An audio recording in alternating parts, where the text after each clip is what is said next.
Heygen versus Rask AI, which is better?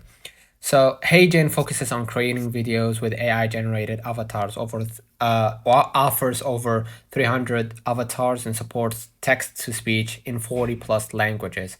Rask AI specializes in multilingual video dubbing and voice cloning, supports translation and lip syncing in 130 plus languages, making it suitable for content creators aiming to reach a global audience. As for pricing, Heygen offers a free plan with limited features. Paid plans starts at $24 per month, providing access to advanced functionalities.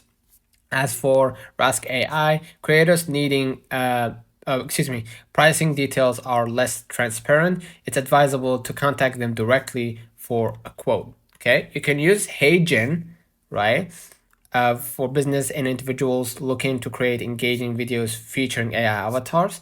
And you can use Rask AI for creators who need efficient tools for translating and dubbing videos into multiple languages.